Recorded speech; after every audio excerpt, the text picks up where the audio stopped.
அஸ்ஸலாமு அலைக்கும், வணக்கம்.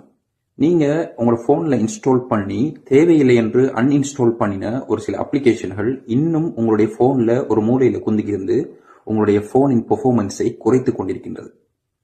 உங்களோட பேட்டரியை காலி பண்ணுறது மட்டும் இல்லாமல் உங்களோட ஃபோனுடைய ரெம்முடைய பெர்ஃபார்மன்ஸையும் வெகுவாகவே குறைத்து கொண்டிருக்கிறது.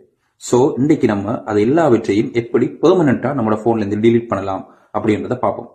ஸோ உங்களுடைய ஒரு நண்பருக்கும் ஒரு உறவினருக்கும் இந்த வீடியோ கட்டாயம் ஷேர் பண்ணுங்க. அவங்களோட ஃபோனையும் ஸ்பீட் அப் பண்ணுறதுக்கு ஹெல்ப் பண்ணுங்க.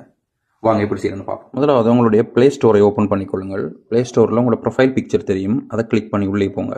உள்ளே போய் கீழே வந்தீர்கள் என்றால் மேனேஜ் ஆப் அண்ட் டிவைஸ் அப்படின்னு இருக்கும். அதை கிளிக் பண்ணி உள்ளே வந்தால் மேனேஜ், அதை கிளிக் பண்ணி உள்ளே வந்தால் திஸ் டிவைஸ் அப்படின்னு இருக்கும். அதை நீங்கள் டச் பண்ணினா கீழே திஸ் டிவைஸ், அதை கீழே நாட் இன்ஸ்டால்ட் அப்படின்னு வரும். அந்த நாட் இன்ஸ்டால்டை நீங்கள் கிளிக் பண்ணி உள்ளே போனால் பார்க்கலாம் எத்தனை அப்ளிகேஷன்கள் உங்களுடைய ஃபோன் பேட்டரியை குடித்து கொண்டிருப்பது மட்டும் இல்லாமல் உங்களுடைய ரெம்மையும் காலி பண்ணி கொண்டிருக்கின்றது என்று ஒவ்வொன்றாக செலக்ட் பண்ணி நீங்கள் அதனை மேலே இருக்கின்ற delete ஆப்ஷனை கொடுத்து remove selected up, remove ups won't appear here but can be installed again from the play store அப்படின்ற ஆப்ஷன் வரும். நீங்கள் ரிமூவை கொடுத்து விட்டால் அது ரிமூவ் ஆகிவிடும். இவ்வாறு ஒவ்வொரு அப்ளிகேஷனாக நீங்கள் எல்லாவற்றையும் டெலீட் செய்து உங்களுடைய ஃபோனுடைய பெர்ஃபார்மன்ஸை அதிகரித்துக் கொள்ளுங்கள். நன்றி.